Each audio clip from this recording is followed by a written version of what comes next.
everyone, and welcome back to another exciting episode of the Indie Credible Podcast. I'm one of your hosts, Xander Scully, and joined with me is the man behind the picture. What is that? It's a picture. It's Jeffrey Hey, Windhagen. What's up, Jeff? what is up? Then another week that doesn't feel like it took a full week, but it has been, and I'm back in town again. Yeah, you went to a little convention in Chicago. Yeah. Yeah, I went to was a guest at and attended the Video Game Summit out in Chicago. Very, very small convention, but much larger than I had remembered. I mean, it's been over 20 years that this convention's been going on though. And Mhm. I think I did the math and it was 14 years since I've been there. The guys who run it, it's Dan who mainly runs it, and then he's helped out by Paul Zimmerman. Paul Zimmerman's like a Twin Galaxies World Record holder. He's number one on the Walter Day cards, by the way. Oh, Um, wow. yeah, him and Billy Mitchell. Billy Mitchell had to be number one too. Of course he did. But Paul Zimmerman's the true number one. But yeah, those guys are really cool, genuine guys. Dan, though, I think likes to keep it smaller just to have like a tight knit community. Yeah, And it was a good time. There was a lot of vendors and things. I didn't really see anything I needed for my collecting goals, 'cause that is the thing that we have to do. But I had a great time. Hooked up with some awesome, like classic developers and legends in the field. And yeah, and let's see if I can remember a lot. But this picture can go with the first one. This was on Saturday because it's the Video Game Summit was a 1 day show, but I hung out Friday through Sunday. This right here is a one of a kind piece on a wooden canvas by Jeff Lee, one of the creators of Cubert. And so wow. so he made this. He had a bunch of art. This was the bigger piece that he had. And he signed it and said to Jeff from Jeff. See Jeff from Jeff. That's awesome. Dude, that's Yeah. wild. Yeah. Wow. And and so like he was just hanging out and there's a spot. It almost looks like there's a dude like hanging with his feet in the air almost. But this is like he just did his own weird. Every piece was unique and weird looking and didn't look like anything like known, which I think is really cool to do. That is cool. I thought it was dope. I liked the backgrounds, and I thought that was a really cool way to just have something there. Because he had like 3D printed Cuberts there too, but I was like, I want your unique art because to me, Yeah. that's special. Yeah. That's special. It's Um, wild. It's wild with the whole like doing YouTube and writing books, like because you were showing me like pictures of some of the guests that you were hanging out with, and I was just thinking, it's like, who would have thought? Like, so do you ever still have those moments where you just think back, and you're like, who would have thought? Like, that's so weird. I'm like hanging out with the guy who made the Mortal Kombat logo, you made know? our childhood a lot of the guys, and Yeah. that's the weird thing. And at this point I'm somewhat of like because they were telling me this too, so I'm a like historian on this stuff at this point, Oh yeah, you've been doing it unbeknownst longer than I have un for sure. Yeah. unbeknownst to me, like, well, and like he and one of the guys was saying, and it was Doug Watson, which we'll talk about. Doug was saying that some of my books are cataloging video games, bar none, and because I included the box art and the screenshots, I'm giving a visual representation of the cataloging of consoles. That's something that should be in libraries for people to enjoy. I And agree. because like my Metroidvania ones are more like a fun read and curated, and the same with the upcoming indie gaming gems book I'm going to do, but based on like stuff that we're doing here. It's that's more of a like curated list of cool stuff and a slice of time now. Whereas the complete Genesis that I released has every single Sega Genesis, handpicked Masters and Mega Drive games that you can play without. Not without having to read Japanese heavily, and then homebrew games curated and all those things, like the best of the best. And so it was a very interesting perspective to look at. The other thing I realized is remember I said I brought my pixel arts, and nobody really knew what those were, which was interesting. Oh, Um, and I think it might be because I had them spread out on the table and it just looked like art. because people make perler beads and things and Yeah. can print on demand. I don't think they understood that I hand painted it, but all of the artists we're like, holy shit, this is the coolest thing ever. The legendary Yeah. artists. I'm having Jeff Lee and Doug Watson and Paul Neiman and all these guys are like, holy shit, this is the coolest thing ever. Nobody's going to appreciate these, but like, wow. And the meticulous detail into the pixels and everything that I was when I was painting them.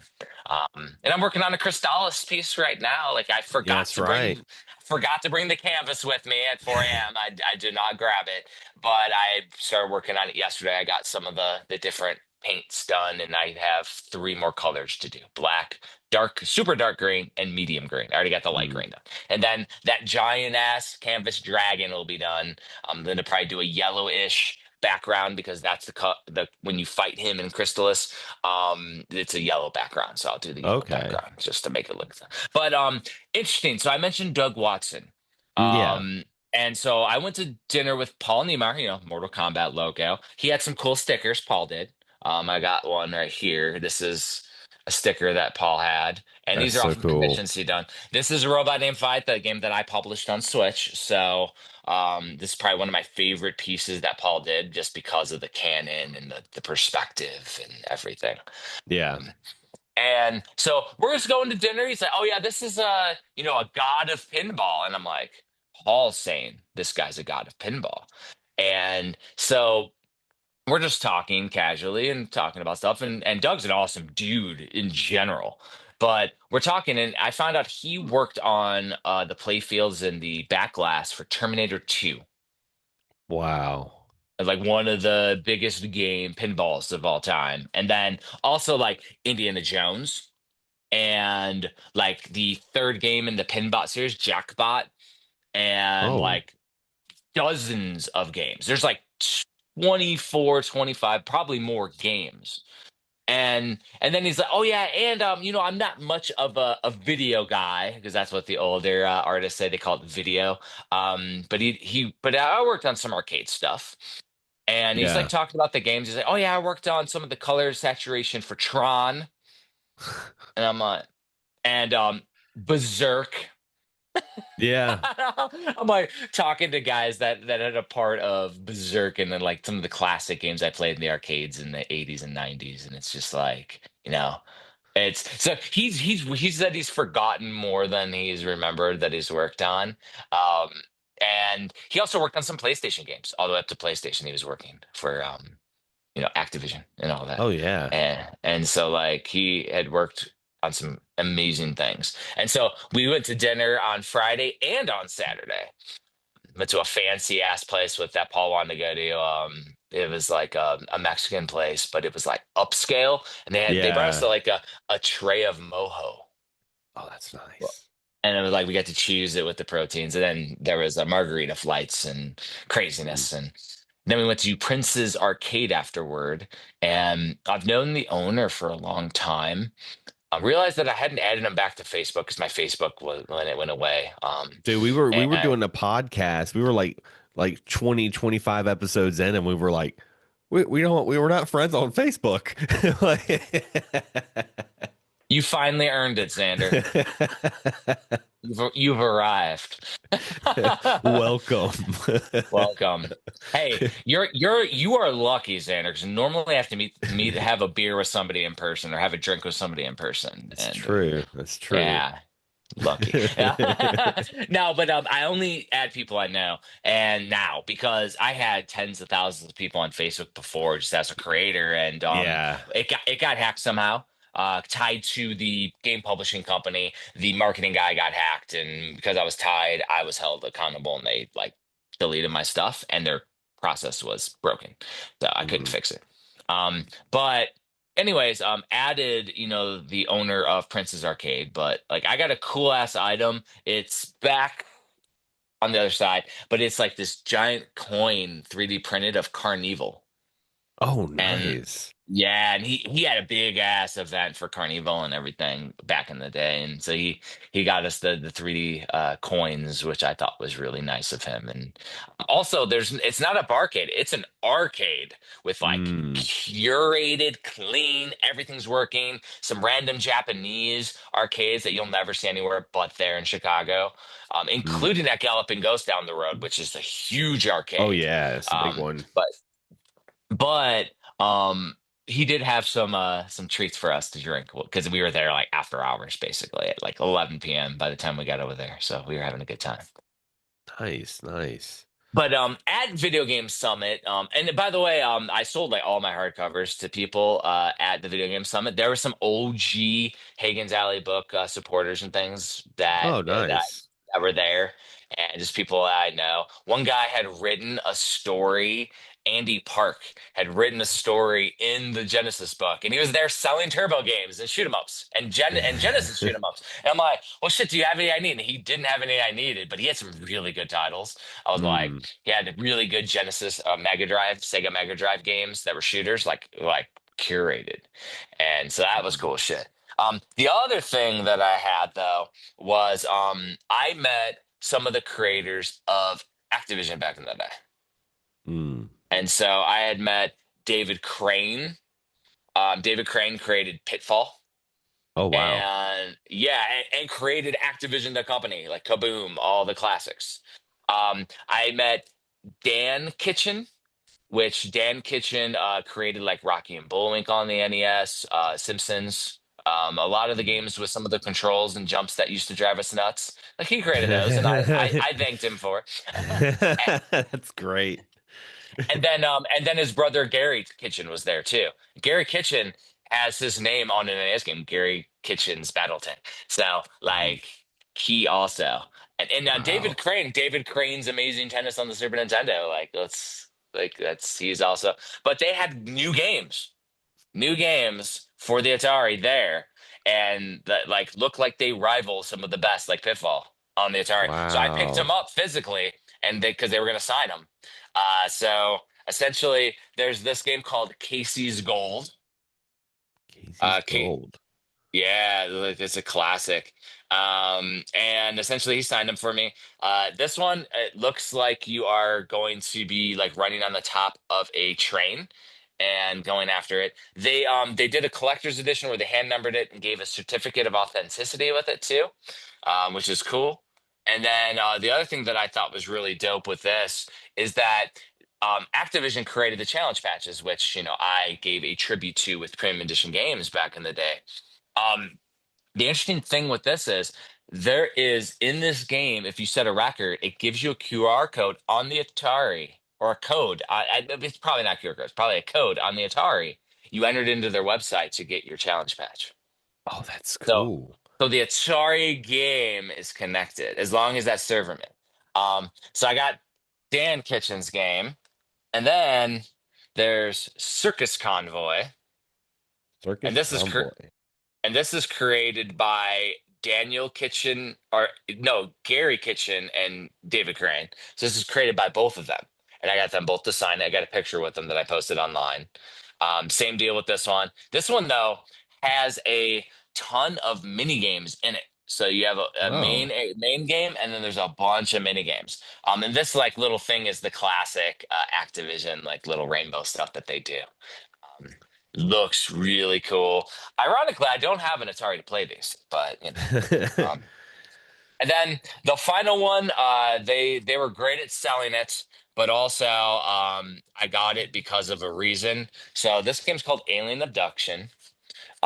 What they said about Alien Abduction though was is that this is made by the creator of Hero. Oh, And it's the first game that the guy's done since Hero. And so wow. the programmer, John Van Ryzen. And so to me, I thought getting a game programmed by Hero, because Hero's excellent on the Oh, I love Atari. that's one of Uh, my favorite Atari games. Hero and Pitfall 2. Like those are my jams. So the guys who created Pitfall, the guys who created Hero have brand new games on the Atari, and they're there. John Ben Ryzen wasn't there to sign, obviously, but but I still wanted to get it to support what they're doing. And the other thing is if like the guy who plays homebrew isn't gonna support the new scene from the guys who made the games back in the day, like That's so they're weird. Full circle, full man. circle. And so that was cool. And then they also gave me like they had like this little artwork print there that they signed for me and gave to me. Like That's cool. so I was like, because you're there in person. These certificates though are pretty cool. Like they're actually on like gold and everything and certificate of authenticity. Hmm. Like that's so old school. Like in the old That's all the school stuff. ways. That's all the stuff that we love, though, man. Like I Yeah. freaking love all the goodies. And ironically, like that technically does meet my collecting goals, even though I don't collect Atari, because I collect TurboGrafx 16 PC Engine, Nintendo Switch curated, and then I have my NES games, but then it's homebrew, new Yeah. games for all systems. And the That and this is also who you are, you know, like yeah, it's your memories, and like you said before, when you do your collection, you want like almost like a museum, you know, of memories and things that you really love. And that is like something you can look back on. You can look at this brand new game and you're like, oh, I got this game at a convention from the guy. You know, it's pretty exactly. cool. It's awesome. Um, and then the final thing at VGS before I talk the next little piece, I talked to a guy named Petros, Mhm. and he's from Dancing Mad Studios. This guy is creating a Game Boy homebrew or a Game Boy Mm. Color homebrew. I had sent you the link while right after I chatted with him. It's dancingmadstudios.com. I got his card. And essentially, he is going to launch a Kickstarter for this game. It looks badass. It looks really cool for a Game Boy homebrew. He was just walking around the Yeah, convention, and so yeah, man. it was pretty cool to see.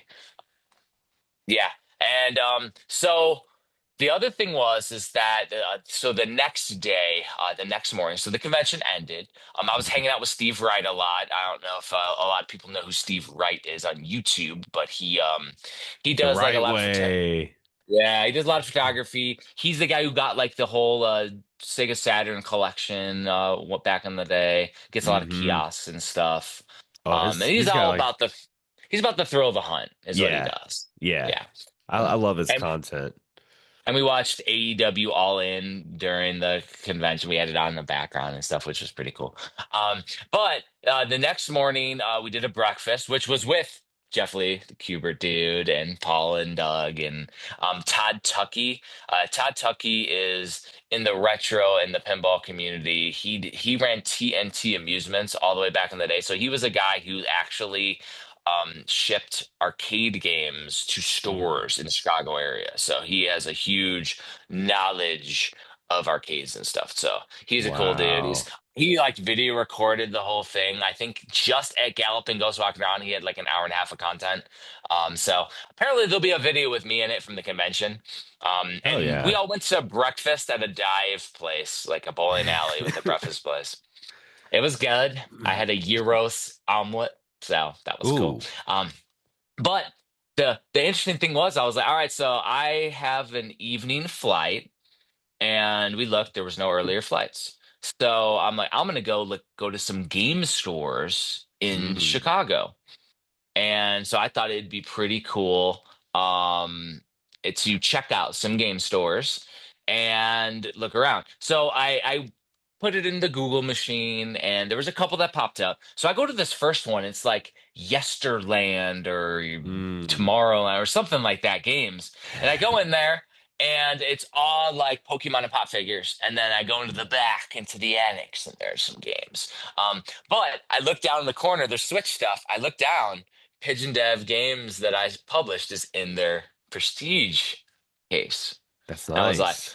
Oh and so yeah. I go to and I saw a copy of it is the Tom Dubois um Bloodstained Curse of the Moon 2 from Limited Run, their retro Mm. edition that looks like the classic Konami box. So I do collect those. And so Mm. I was like, well, let me get that. And then I see him, and I'm pretty sure the guy's the owner. And I'm like, hey, so just so you know, I like published one of the games here. He's like, oh, yeah, yeah, yeah, I'm busy. And he didn't even want to talk to me.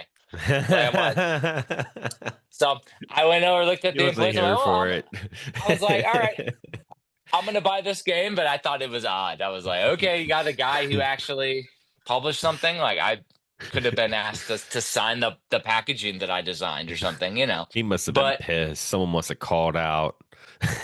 I'm like, whatever. And to the point where I didn't even remember the exact name of his place because I'm like, Mm. you know. Yeah. Um, yeah. And so that was an interesting thing. That was in Berwyn. I am looking up real quick. All right.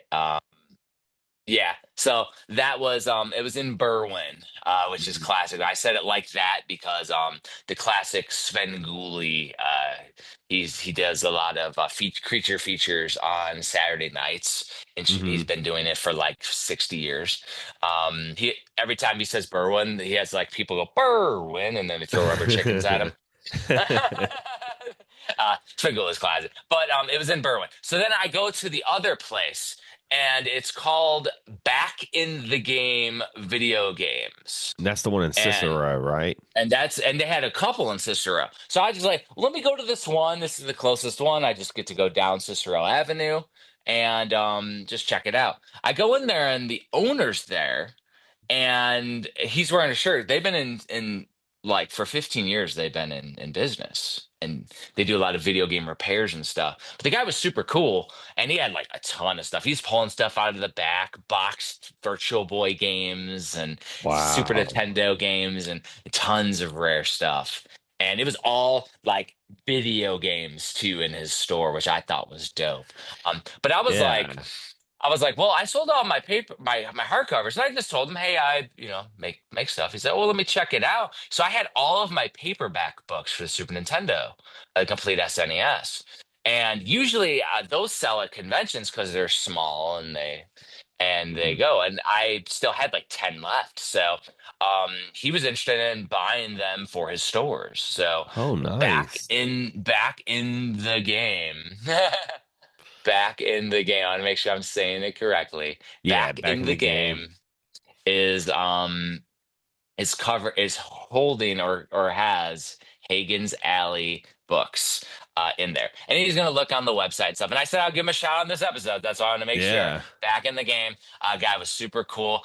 The other thing that I thought was neat was is one of his employees. She actually, if they have a card only or disc only, she'll make like crazy custom art for inside of Mhm. a case, Oh, that's and it's cool. like but it's like unique art. It's not the same Yeah. art. And I was like, what the hell is that? Is that a variant Zelda? And I'm like, oh no, that's like printed. That's really cool. So I That is thought cool. it was a cool way to make everything look like nice in the store. And then they had a Mhm. bunch of awesome things. I did end up getting a TurboGrafx 16 game there. They had a copy of a game, any Parasol Stars on Turbo. So Ooh, yeah. yeah.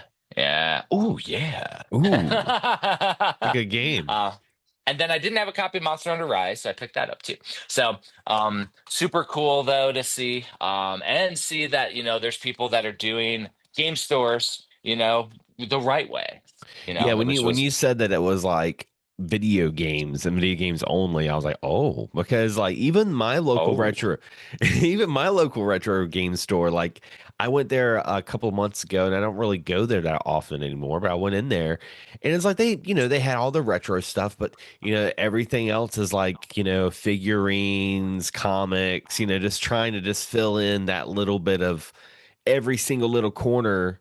And I mean, the merchandise stuff is cool, but it's nice going to a video game store and seeing nothing but video games. That's rare. It's really rare. well, and you go to Game Pop nowadays, and that's all they have is pop figures and things. Yeah.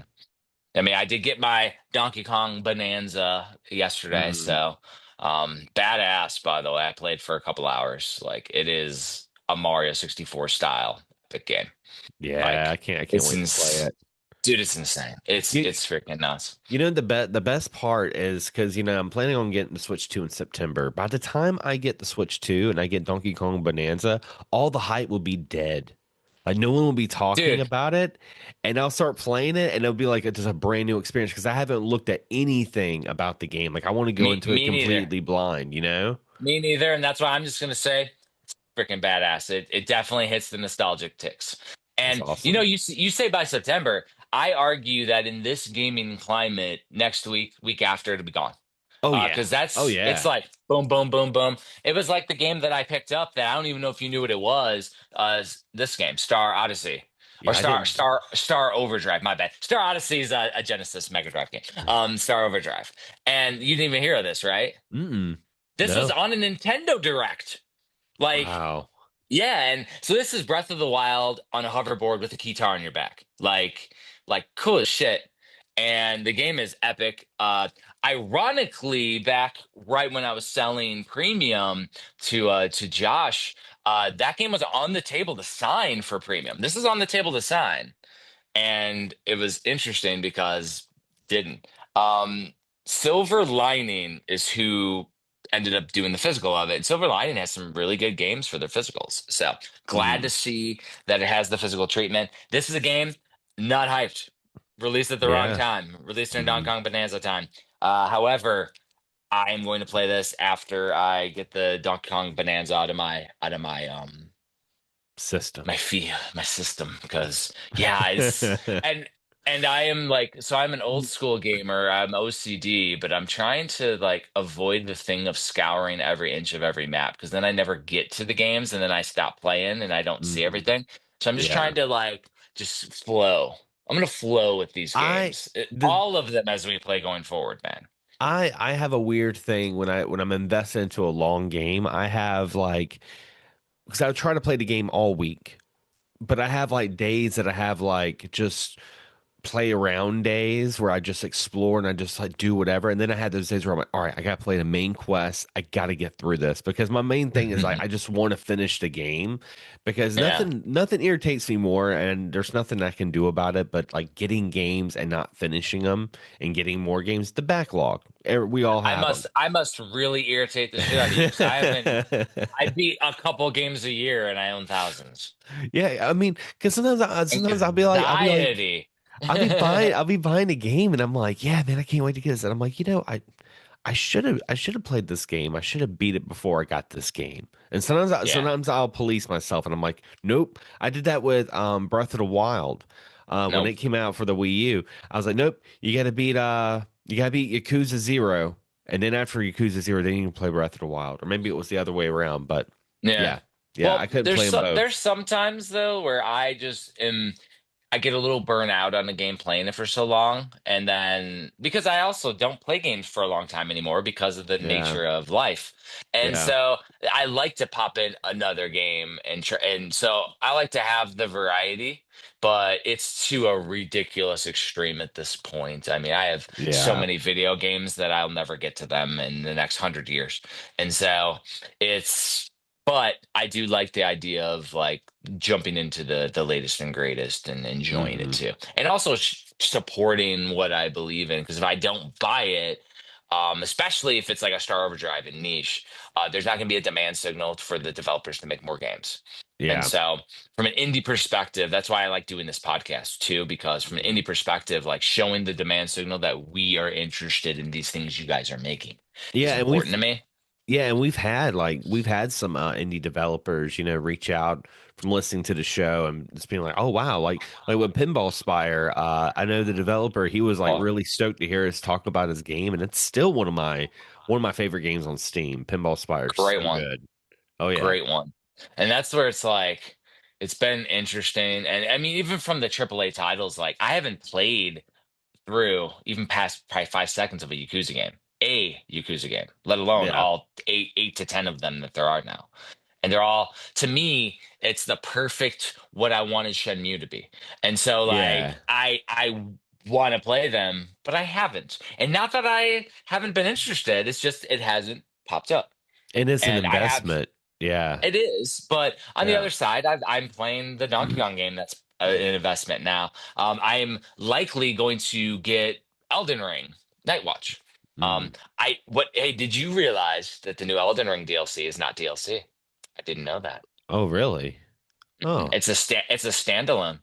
It's wow. a standalone game. So I didn't know that because I got Elden Ring and then I got the Erdtree or whatever last year, and I was like, oh, I'm gonna get the next DLC. I could never find it, so I Googled it, and I'm like, oh, it's a standalone. It's $40 standalone, Mm, brand new experience, which it it's kind of fair if you think about it, because if I yeah, have this level 555, by the way, character in Elden Ring, might wanna, I might be scaled up a little too high to jump yeah. into a brand new game. So I'm like, might be cool. I definitely want to get it. Maybe if they do a physical, probably won't be for Switch, I would assume. Maybe it will be, but Maybe for I Switch too. maybe for Yeah. two, but it, and on the cartridge or PS5, whatever. But I'm gonna hold out because Xander told me to hold out and play stuff. Yeah. Xander says no. Xander says no. No, No, don't no, do it. it's. I'm even playing stuff like this, Donkey Kong, Mario Donkey Kong, the remake, on Switch, and Yeah. I played it on the plane, and I played through a couple more worlds. I think I only got two worlds left, and I'm getting all stars. So it was fun as shit just to play a classic platformer too. But it's little by little knocking shit out. The one thing about playing Donkey Kong right now is I still haven't found my Switch 2 box, which has the dock in it. I remember you saying that. So I played it in handheld, sitting on the couch yesterday. It's freaking cool, but I want to play it on my 4K. So how's the Like, battery life? Is the battery life pretty decent? it's not bad. I think I got about 3 hours, and it was 50% charged. That's not bad. So I honestly, it's weird when people talk about handhelds and battery it's because plugged in now. I brought it downstairs to plug it in. even like handhelds, I probably play at the most like an hour at a time. I can't play a handheld for a long period of time Oh, unless it's dude, like my kickstand mode and I'm playing with a controller, then no, I switched, pun intended, during the Switch time frame, because my wife would be watching true crime, or we'd be watching like cooking shows and stuff, and so mhm. we're watching stuff, and I'll be playing a game while we were doing it. Now I don't really do that as much. I don't really play as many. I'll be playing like an indie game now on Steam Deck, but I started doing that with Nintendo Switch back in the day, so I played way more handheld than not. And Mm, then when I had my kiosk in Georgia, like playing it, like the Switch kiosk is probably the coolest fucking thing ever, because a Switch uses like Bluetooth controllers. And yeah, so then you're not standing at the kiosk. Because I had a Super Nintendo kiosk, never played it because I don't stand to play Super Nintendo. But I yeah, can sit on a chair back and have the kiosk going and just play on the kiosk. And the screen's cool and it's fun. And it's like, that's dope awesome. shit, man. That's So cool. went down a nice rabbit hole, but I do handheld game a lot, which is why I like the Steam Deck as well. I did finally, for my Legion Gale, I got an official Legion dock, so now it Mm. works perfectly on my TV. I literally, that's why I changed where I'm sitting, so I can, when we're looking up games and stuff, I can see some big videos going in the background and Oh, fun. nice. But and I can work on my books and stuff with no issues while it charges. The thing is, I can also hook up the deck to that too and play the Steam Deck on the big screen. So Mm. I think it's pretty cool to play these handhelds on the big screen. Ironically, this is the only Bluetooth controller I can find right now. Look how tiny this is. That Like looks like my thumb hits the right oh, stick. that's a really small controller. Even though, hold on one Tiny. second, I'll show you even smaller controller. Give me one moment. Uh-oh, the micro. This one is done by, while Xander's looking, by Nex Lux. These guys also make a bunch of indie games on Nintendo Switch, which I think are really cool. But they also were working on these. Oh yeah, I've seen that from A 8-Bit Dough. little 8-bit dough. Yeah, my camera can't focus on it, but yeah, Yeah, little. no. Yeah, this guy has all the buttons though. It has Yeah. all the modern buttons on it. Yeah, the only issue is that my right thumb leans against the right joystick when I'm hitting Mm. the buttons. So sometimes I haven't really had many accidentals, but it's just midge too small. And So, it's a little rough on these guys. But I right now that's the only controller I've found, because I assume with my Switch 2 box and dock are my 8-Bit controllers that I have. yeah. I have a boxed white Saturn controller sitting over there with the analogs on it, but I haven't. opened it yet. So I could play the Sega Saturn one with the triple buttons, but Oh, wouldn't that be yeah. wild? Like, yeah, I beat Donkey Kong Bonanza with a Saturn controller. Um, well, Bonanza, I do have a Switch 2 Pro controller. Oh yeah, yeah. So I do have one. And you can just use the Joy-Cons, man. Yeah. Oh, that's true. That's true. Like I literally could pull those suckers off right now. Just pop it right off. Bloop, bloop. Little magnets. How do they work? Huh? They Say work great. magnets. How do they work? Uh, Magnetically. Like your personality and your way of transitioning, Xander. yeah, because let's talk about some games we've been playing. Games. Because You're gonna I've talk about some games. I've been doing too much talking. I want to Cause listen to I've Xander. I've done I've done some backlogging, kind of piggybacking what we were talking about before, and I checked out some games that we were talking about in the last episode. The first one was our budget, the free game called They Came from Another Planet. Uh, it was free, and it's actually really good. It's really good. Like it's not what I expected because when I was watching the video of it, I was expecting that it was like a PC Engine TurboGrafx shooter, and it is a shooter like that. But what makes this really interesting is the cat you play as. His head extends, and you have to control like a twin stick style. So it's almost like playing a mech game, like because you're controlling the width of his head and also him going The vertically. width of his head? How Yeah, does that work? because his head just stretches, like you can sit there with the twin sticks like whoop whoop whoop. It is so weird, so weird. I'm like talking with my hands here, I but can't even like imagine. Hopefully, there's a good video showing this on yes. like I missed it because I'm confused. It's It great. was, and it was so challenging at first. I'm like, dude, this game is dog shit. When I first started playing, I was just getting so irritated. But once I got into the rhythm of it, it was, it was so weird because it's like, when you play bullet hells, you get into a trance, you know?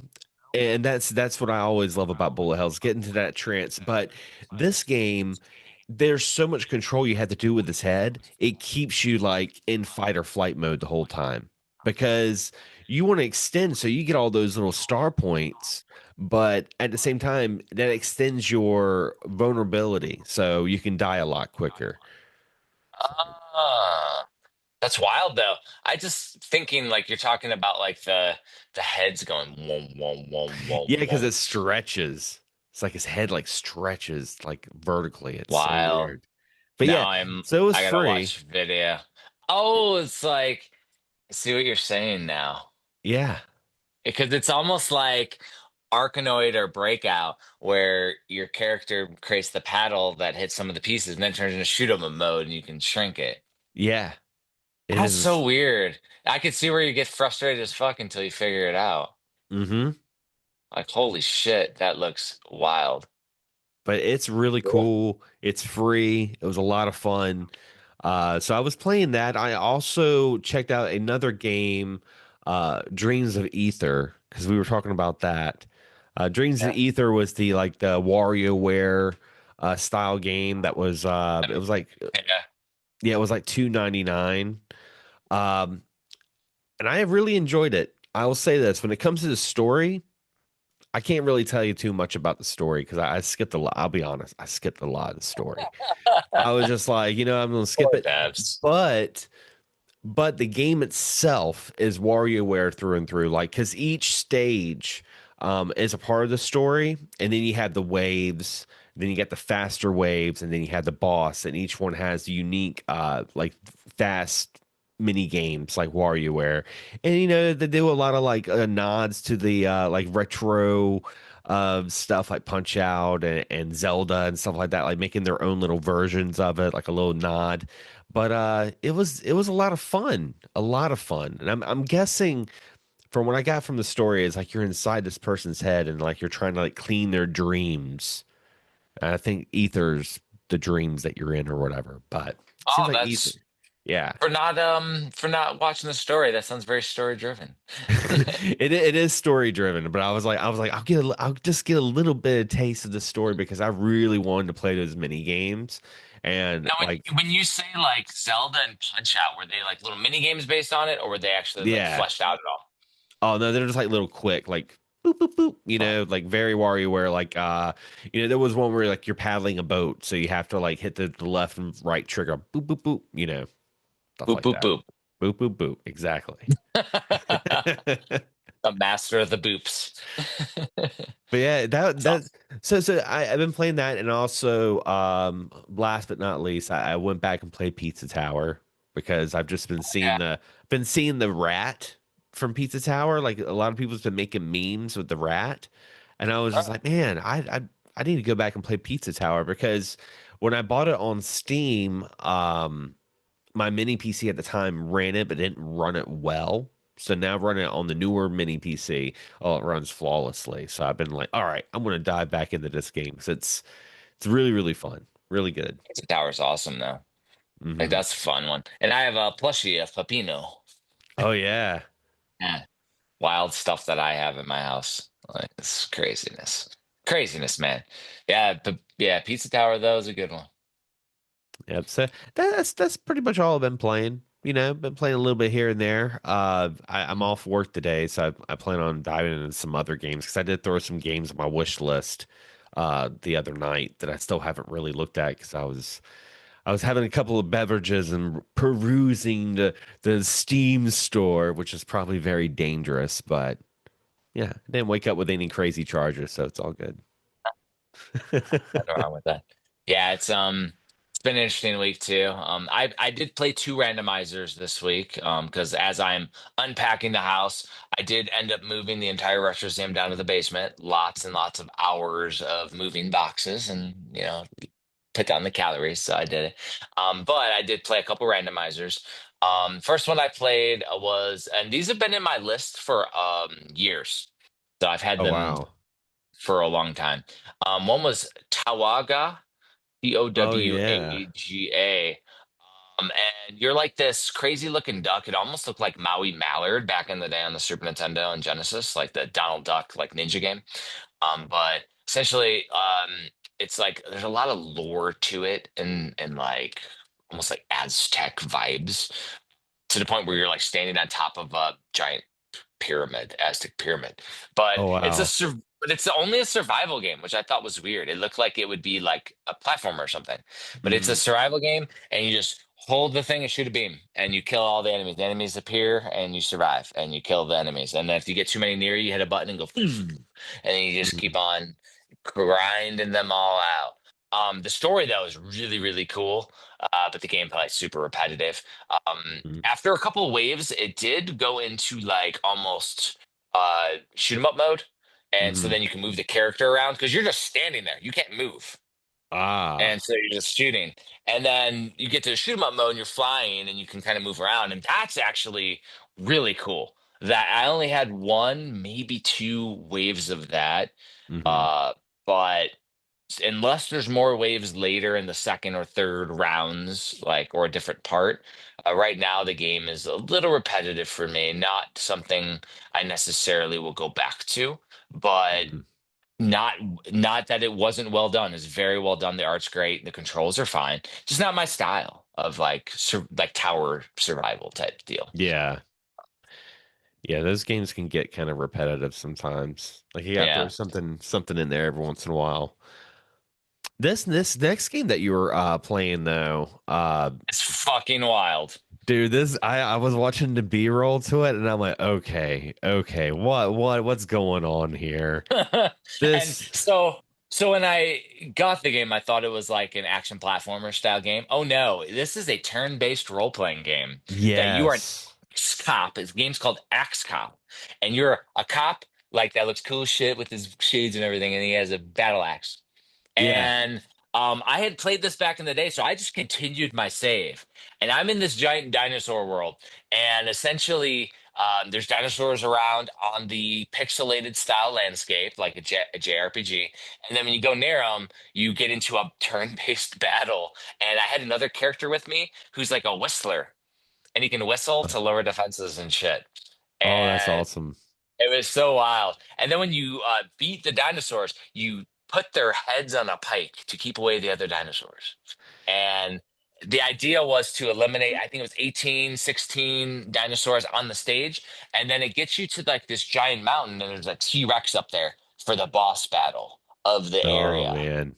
And you did the boss battle, and at the end, you get to like do an action scene and cut off its head, and the head goes flying in the air with gore. And what's cool is like the battle system, like because you said it's turn based, but the battle system is almost like old school Fantasy Star because it's like from 100% behind, you from behind know? you. Yeah. Yeah, I was like, dude, Oh, that's it's so dope. That's so and cool. shame for me. I've never beaten a Fantasy Star. I never played through them. If you, Um, I was about to say, if you're gonna play a Fantasy Star, like say you play the first one, the port that I would recommend is the Sega Ages on the Nintendo Switch because it has tons of quality life improvement. It has a map system. So when you're in the dungeons, there's an actual map. There's also like the speeding battle, and there's also like a quick leveling system as well. So it's pretty good. It's a pretty good port for but someone that just wants but to get yeah, into it. but if this game's anything like Phantasy Star, it's wild 80s retro, like I 90s love retro, it. like wild shit.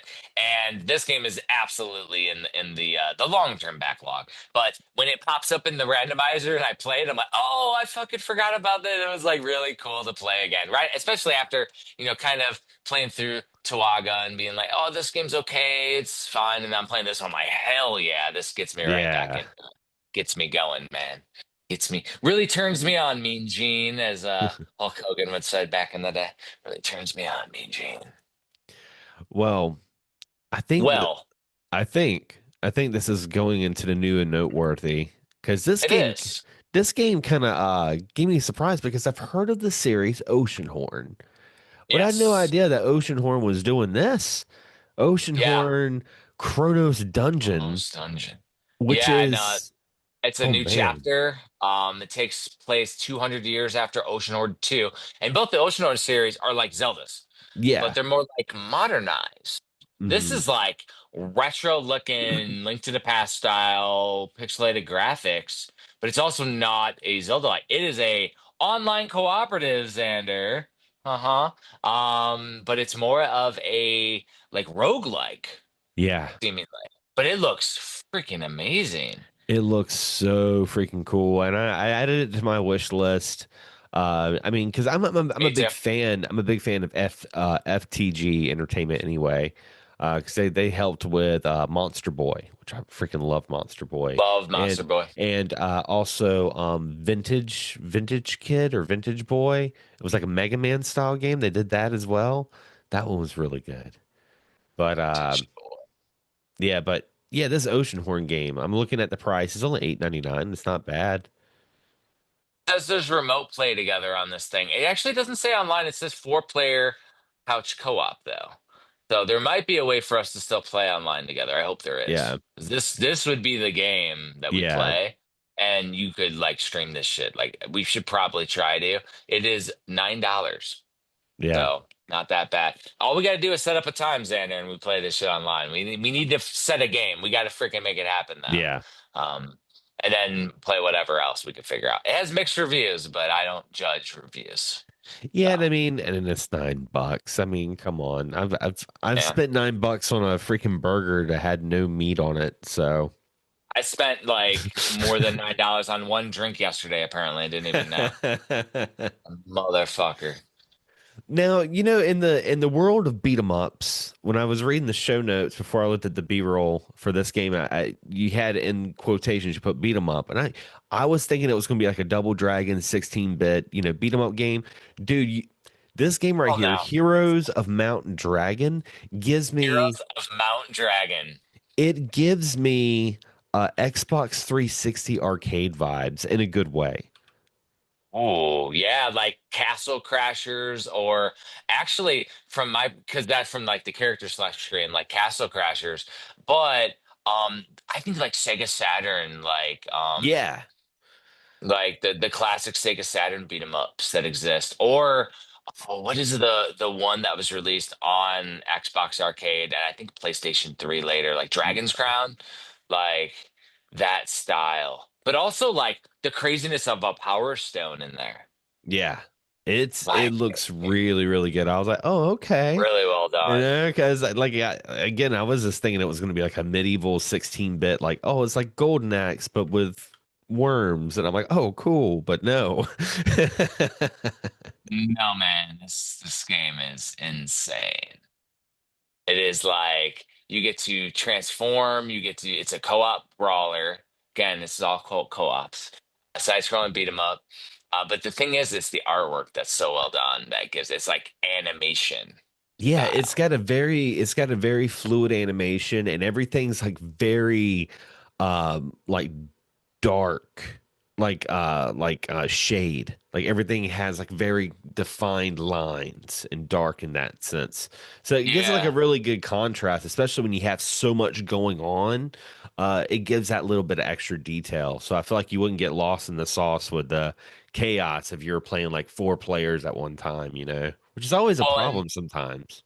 And just to lay little details in here, it's up to three players online or local couch co-op in the Mm, adventure mode.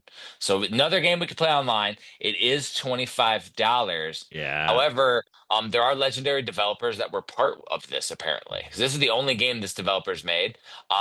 There is veterans from the studio behind Crash Team Racing Nitro Fuel. Ooh. Skylanders and Spider-Man Shattered Dimensions, and they're called B Huh. Nox.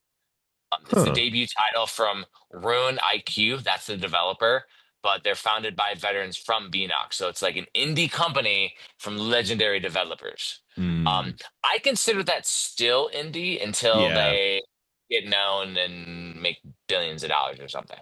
Yeah.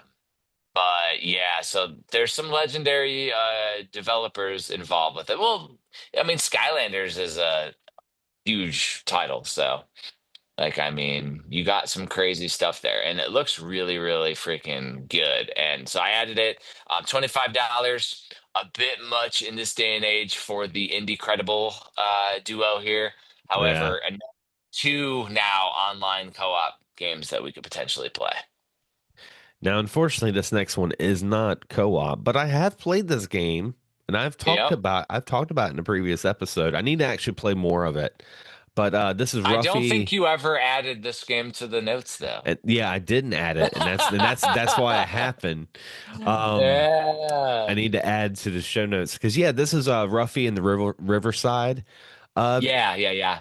it's a fun game. I want to play more of it. The only caveat that I have with it is the dude you play as like won't shut up, and Oh, he's like Bubsy talking shit. well, he doesn't even talk shit. He like makes weird noises, and after a while, I'm like, dude, stop. He's like, "Row, row, row." And I was like, dude, come on. But the soundtrack's Can really cool. you turn it off in the audio options? I didn't check. Hopefully you can. That'd be great. That'd be Yeah, I'm that. gonna have to And see. even if not, they need to make a patch. But I just make this dude mute. Just I don't want to hear him anymore. 100%. They might have their own version of it. You never know. But it's still Yeah, a very good because game. and the game's $20. There is a free demo to download. Mm-hmm. Developed by Zocrates Laboratories. But yeah, this is the game where it's like 3D Paper Mario platforming. Mm-hmm. Like your character has that Doom style art, but then it's all 3D with like polygons. It looks Yeah, really fucking it's cool. it makes me think of like an old PlayStation 1 game like Ape Escape or like Tomba. Like it has that vibe even with the music because the music kind of has that like hip hop kind of flavor to it. And this makes you think of a Sony platformer, like old school. Yeah. Yeah, because like some of it is PlayStation or early PC like Doom, but then like the graphics, they got a little PS2 vibe into it for the actual pixelated Mm. stuff. But Yeah, yeah, very, very cool. and it is on And consoles. so nice we covered it twice. Oh yeah. It is, yeah, it is on consoles. But I have it on Steam. Like so. Yeah. This next game though is another game that I put on my I put on my wish list. I'm probably gonna buy after this episode because I just thought the little guy just looked freaking adorable with this Garbanzo quest. Yeah, like garbanzo beans, garbanzo Yeah. quest. This is an interesting one because years ago when it was in development, we definitely were talking with the developer about a Switch physical when I Mm. was running premium. So there, it may still be on the table. It still may pop out, but with like Barry, because I think this is a game that Barry found, or I talked to the developer at a convention or something.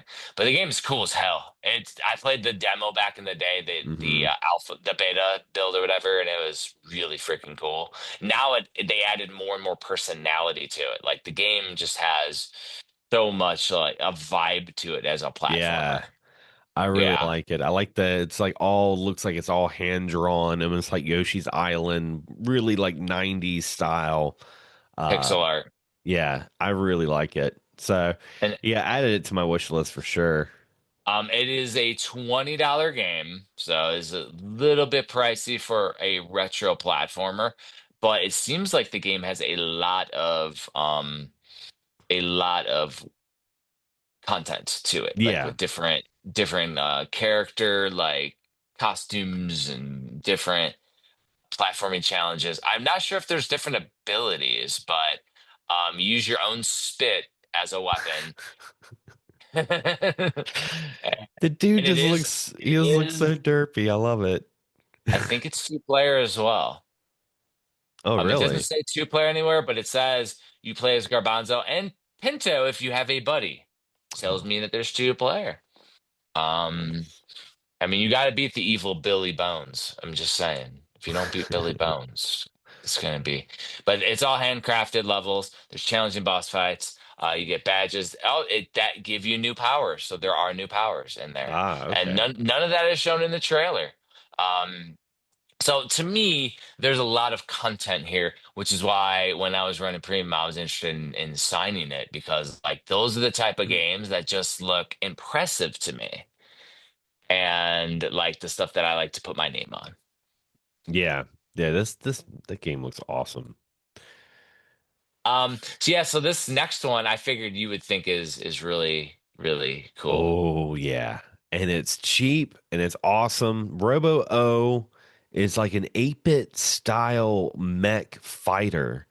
When I first saw it, I thought it was gonna be like this one like Super Sentai game on the Famicom that like had boss fights that were like this, but it was a side-scrolling like action game. But no, this is like all fighting, like robot Oh, fighting. fighting. And it's yeah, it's like $1.99. It's got some really good animation, and there's just something charming about the 8-bit fighting, like 2D fighting games like Ninja Turtles, Tournament Fighters. Like I was a weird guy that I like that. I like those games, those clunky fighters. So Mhm. Yeah, and I mean it reminds me there was a 8-bit fighting game on exclusive to the Famicom. mhm. That had robots and fighting, and there's like one character that was like had all the little balls and could punch and stuff, and there's a character that looks like that in here. Oh, I know which one you're talking about. Yeah. Mhm. And so that's a really cool one. There's hidden characters and special boss fights though in Robo-O, which is awesome. All the graphics were originally made. Some of the characters do look like a Super Sentai. There's literally one that looks like the Megazord from Power Rangers. Like this. Yeah. So Yeah. I like the inspirations. They wear it on their sleeve, and not sure if there's any online with it. It doesn't really say. Mm. It does say that you can remote play together though, which doesn't help us. Yeah, I don't think so. But yeah, the game looks really, really cool, and it was part of Evo Cup, which is a um, Oh, cool. fighting tournament. Um, Yeah. the Famicom game is called Joy Mecha Fight. I just thought of it. Yeah. Yeah, Well, when you said it was like balls, like the way they moved, I like I had some sort of fever dream. I remember playing something like that, like on like emulation or something. yeah. It was called Joy Mecha Fight, and it actually might be an inspiration because there's another game called Uchu Mecha Fight that's on the same promo for Evo that's on their page for Robo-O, and that one Mm. is obviously inspired by Joy Mecha Fight. Um, Another thing that's interesting, you mentioned it was cheap. It's $1.99. It's by Foxy Boxy Games. And the game was released in 2020, so it's not new. But they do have another game, Mm. and it is called Zodiac DX, and it is a platformer. Ooh, this game looks dope. And Looking at it, so, it's 2.99. and it's 2.99, also pretty affordable. And it just looks cool. There's actual platforming with it, multiple characters. There's some scrolling, there's some flight, like shoot 'em up, horizontal shoot 'em up style. Um, Little puzzle based card game, I think, on there too. It looks wild. It's based on the Zodiac comic that I've never heard of, but Yeah. does look awesome though. And again, in the same style as Robo O by the same developer. So I like that they're making multiple games. That is excellent. And I really like their style, like just capturing that like old school Famicom. Because I mean, this looks like a legit Famicom game, like back in the day that we never got to play. You know, Yeah. I think that's Well, exciting. and I always wonder, like, are they releasing this also on the NES? Because some of them are meeting the limitations of the classics. Hmm. Some of these are, and then they're just ported to freaking Steam, and we miss out on them for the retro consoles. So I 100% still collect homebrew, NES homebrew, but I don't, I don't necessarily go toward hunting on all the social medias because there's no Hmm. Nintendo each anymore where everything's shared. It's all in like groups and on Blue Sky and Facebook and stuff. And like if I come across stuff, if I find a Kickstarter, I'll support it. But Hmm. yeah, and it is a wild thing. Next episode we'll have to talk Chromatic and the next iteration of games. There's a Oh lot. yeah. That's an episode. Woo. Well, But we do have a budget that looked like a yep. lot of fun. That that made me really want to go get Wendy's because the character makes me think of Wendy's, like the fast food chain. Why does This the character make you think of Wendy's? because she's got the red hair and the blue dress. Talking about Telsa Grand 2. Grad? Like Yeah, Tesla? yeah. Tulsa. But Yeah, yeah. you haven't heard of the series, the Tesla Grad series? Oh no. Pretty well known, yeah. Pretty well known series. They're beautiful. And Tesla Grad is a very beautiful game. The reason why I wanted to add it to this one is it's normally $20 and it's under two right now. Yeah, So it's like it stupid is, cheap. It's and it's 90% off. a week long deal that ends July 21st. So at the time of this recording, you have a few days. By the time we Mm. upload it, might be right in the fucking. Yep. But Tesla Grad is fucking amazing. Yeah, man, that's like these games were insane. And obviously, they also did Tesla Grad 1 back in 2013. And so the games that this developer has worked on, Grad 1 in 2013, there's a game called World to the West, which was an early Switch 1 release too. It was released in 2017. And that game is like multiple players. Gave me vibes of like Mother 3 a lot, but it was more action based. It was like action based Mother 3 or something. It was really cool. Ooh. Yeah, I have not played Viking Chess or Mesmer. Tesla Grad got remastered, the original. And there's a new one that I haven't played. It's called Girl Genius Adventures in Ooh. Castle Heterodyne. This one Yeah. looks cool. I like this one. It looks wild. It's like $30. I'll add it just to see if it goes on It's like sale. a But nice 3D platformer though. That's cool. oh yeah, it has a lot of personality to it. I bet it's wild looking, reminding me of like Dr. Muto on the Xbox. There's a callback for you if you know Dr. Muto. Oh man. But yeah, that game looks cool. I like going down the little bit of a rabbit hole with these developers too. Tesla Grad itself though is a beautiful pixel art 2D Hmm. platformer. It's just is a really is like a I consider those type of indie masterpieces really. And based on Scandinavian lore, it's a Metroidvania. Like Yeah, it's great. The controls look great. I mean, just the animation and flow of it. I was like, man, this. And then I saw the price. I was like, whoa, $1.99. Yeah, I'm you gonna ain't have to gonna get find it for that. $1.99. Yeah. You Yeah, can't even get the original for that. So like like crazy. that one right there is the probably the deal of the week. The indie incredible deal. Hey. I love the air Holy horns. cow. Ear, ear, ear. All right. Yeah, dude, it is a wild, wild time. The thing is, though, is that indie games are infinite, and the thing is that if something pops up and I cover it a second time, like it's not a bad thing, like Metro, because it has that crazy 3D aspect, and I actually didn't have it on my wish list, so it's on my wish list now. So Oh yeah.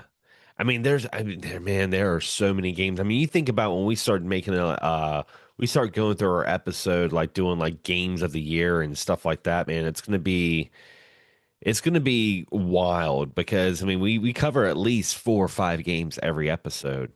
So, whew. yeah, and I feel like this year we'll probably do our top five each that we. Yeah. And that way, if Xander didn't put his games in the list, it'll be okay. 'Cause I won't know what you play. Yeah, I But gotta yeah, and start then doing that. Sure. And I oh, think too, halfway through the year. I think as well too, I think it's gonna be a lot easier for me now with that mini PC too, because I can there's a lot more I can play. So that's just Well, last year, 2024, I had a goal of beating a lot of games, and I did. This year, I didn't have that as a goal, and I really haven't beaten that many, maybe a couple. Pinball Spire was one, but like there's only yeah. a couple that I've beaten. So that won't be a requirement to have it on the list. It's just games that we played that we inspired us, probably that we need to play more of. Like, Hmm. yeah, because there's just so many out there. AAA is great, but I'm usually a Nintendo fiend for that. Yeah.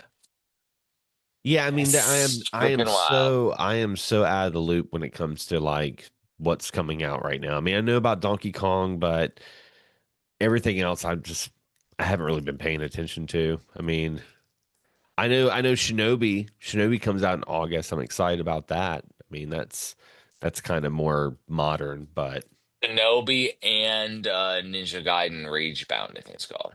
yeah.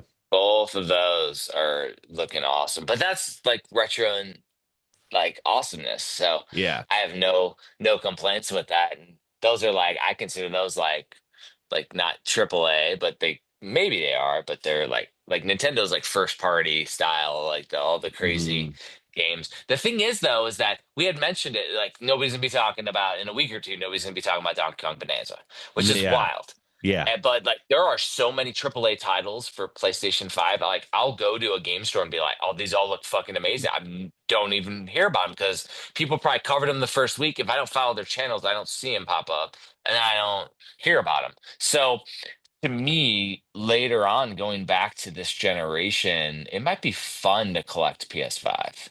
Yeah. Um, Especially if I can get it cheap. When it goes into the trough of no value, you can get them for a couple bucks. Like I did that for PS3, and then I have like hundreds of games for PS3 that I, There are some like very cheap like PS5 games. There are some really cheap ones, like some that, like you said, slipping on the radar. Like it makes you think of almost when I was collecting for the 360 because I got my 360 a lot later. I didn't get a Xbox 360 till like 2009. So by the time I yeah. got one, there were like so many games that were already out, and I was just buying them all used, like dirt cheap. So a lot of those games now are hard to come by on the 360. But I mean, I bought them like 2.99 and stuff like that. That's exciting. Well, That yeah. the irony was is I moved like 360 was my console for that generation, but I moved Yeah. over to PS3 for collecting because of the Red Ring of Death. Yeah. Like that's why I moved over to it. So PS3 to me was more collectible. The 360 is what I played. I played all the indie stuff on there. Like it was awesome. I The arcade, love the Xbox Arcade was 360. amazing. And then so when we went to the next generation, like I had an Xbox One, but never really played it. And then we played PS4. And I didn't really collect hard for it. And because I'm always doing Nintendo stuff throughout. And Mm, so now I have Xbox Game Pass, but I don't have an an Xbox Xbox. console. And Yeah. then I have my wife has the PS5 and it says Jeff's only on the network, which is funny. She's mad that I called it Jeff's only. It's hers. Um, and I probably have more PS5 games than PS4 at this point, just because I find them cheap. And they all Hmm. look really freaking cool. And it's Yeah. stuff that I would absolutely love to play. I mean, there's so many AAA titles that are great, but the time sink is why I go to these more palatable indie releases. Yeah, and my thing is too is, and one of the reasons why I gravitate towards indie a lot more now is because there's a lot of times I just want to play the game. You know, Yeah. so many games, like even like Donkey Kong Bonanza right now, like I can't wait to play it, but I'm not looking forward to like the first like 3 hours of it. Because I know the Why? first 3 hours, I feel like it's going to be mundane. It's going to be like press X to do your little punch, press Well, Y to look let me around. You know. let me spoil something for you, Xander. You jump right into the fucking action. Oh There's no hell story. yeah. Great. You're good. Yeah, Great. literally, you're just like boom, start punching, and you just start going through, and like See, I it's love that. I love that. there's a little bit of like the controls, but you're doing it as you're playing it, Yeah. Like they did and then Astrobot. Yeah. and that's where I was like, do I search everything in this level? It might be a tutorial level. I don't know. Yeah. Yeah, so it definitely jumps you right in and it kind of unfolds a little bit at a I like time. that. And then you can choose who you want to talk to. You don't have to talk to all the people around Yeah, I here. don't want to Because talk to anybody. it's got that Mario Odyssey type of NPCs floating around the world Oh, as you're playing. okay. Yeah. And so, yeah, so you don't have to talk to them. If they have a little exclamation, then you talk to them so that way it goes, oh, go here or whatever. Hmm. But you don't really have to talk to people. And then there definitely is an upgrade system, which found was really cool. So you That's can cool. Yeah, I can't wait to good play it. yeah, and I think it's going to be Zelda style where it's a little bit deep too, because I haven't really dug into it, but like Yeah. for from different like combat and actions and stuff that you can do like a Mario game. Because I mean, in reality, this is their Mario game for this release window. Release Yeah. window's the key. Because you got your Mario Kart, and then you got the two Zelda re-releases, and you got a Kirby re-release coming. But When was the last like time we had like a Nintendo game launch with a Mario title? with a Mario title. Yeah. Um, so I want to say that it was Wii U. Mm. With New Super Mario Brothers U, and then people were mad because the New Super Mario Brothers 2 on the 3DS was out around the same time and it played great on a portable, and they're like, well, this is on the console and it looks exactly the same and all Yeah. that stuff. So yeah, that was the Wii U had that.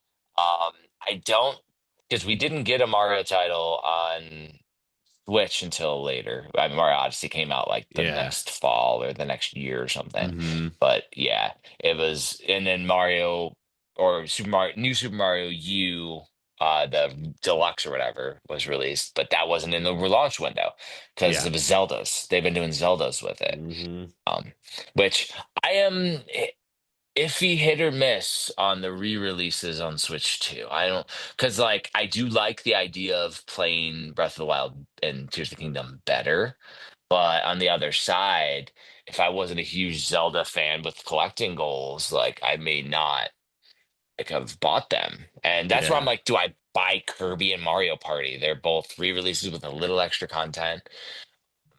We Ooh. really haven't as a family played Mario Party in a I was about to while. say Kirby Forgotten Land. Whew. Which I have. Such a But good is it game. worth enough to double dip on a more expensive copy?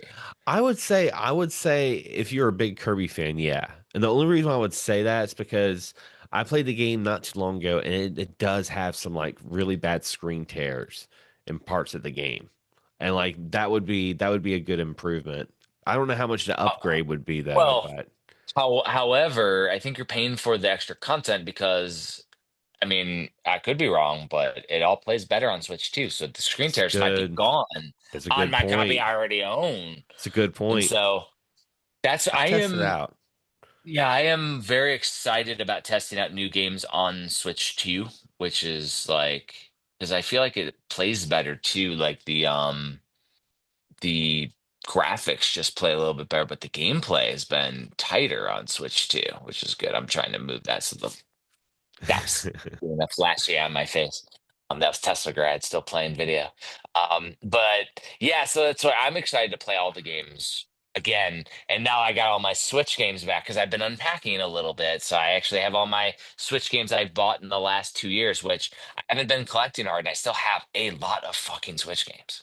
Yeah. Because one of the sales that just happened was on Prime Day. Inen did $10, $11 Switch games. And so I got Darius and Mm, G Darius and mm. Ray Excalibur, Ray Storm or whatever. All three of those shoot 'em ups for like $10 a piece. Oh, that's awesome. They're great Yeah. too. Yeah. Those are good All of them are ones. awesome. Those are So I really was like, good. well, let me add those. And if I ever have people over for shoot 'em up night, and we can Playing dive tape in. mode. Mode, rare shit mode is what it is. Like I do love well done old school arcade shooters. I Yeah. Unless I have a touchscreen, I'm not into the bullet hells. Yeah. I have to have a touchscreen for the bullet hells nowadays. But yeah, man, fucking wild. Oh, cracked my back three Well, times. Might be about lunchtime for us, Andrew. indeed, indeed. And Ah. before we leave, we have to give a big shout to our Patreon executive producers. And again, you guys can join Hagen's Alley's Patreon for free For and for free. free and know what's going on with Jeff and all of his adventures. I feel like every week Jeff's like, where's Jeff at? You know, because you have another convention you're going to very soon if you want to tell them about that. Be going to Classic Game Fest in Austin, Texas. This one's a 3-day convention. I'll be hanging out with Malice Media over there. I'll have my own little cool setup. I'm bringing a lot of books this time. Last time I brought some Ellie's. This time I'm bringing a couple of each of my releases from the years of Hagen's Alley. So I'll have a bunch of Mm. those. It'll be really cool and it'll be a fun time. If you come, just say that you listen to Indie Credible, and I'll have some cool stuff for you, cool swag. And the Patreon though is free. You definitely will find out about the podcast first thing. You'll be the first one to know about the podcast. I always post that up there immediately, so that way you see it pop up into your email. And then there are different tiers. If you are paying for a tier though with us, you're getting something cool. Either you're getting access to every digital I've ever done, or like I'm making cool things like the Mortal Kombat art that I'm painting for Yeah. all of the Patreon exclusive backers that we're about to talk about. Indeed, indeed. Like Akaroth. Indeed, indeed. Also, David Isherwood. Lunchbox, aka the disgruntled gamer from Thunderdome Gaming Society. And of course, the Switchman himself, Jesse Glenn. All of these are executive producers. We give a shout out at the end of every episode as a thank you for your support, helping, keep everything going at Hagen's Alley because I have monthly storage and craziness with it. So it's always appreciated. And so I just make cool stuff that I'm going to make anyways and send it out to everyone. Oh yeah, and as always, guys, I want to thank you most importantly for listening to another show. And as always, happy gaming and support indie. Or it's all of the indie. All of the indies. Every indie. Every indie, support them. Incredible light.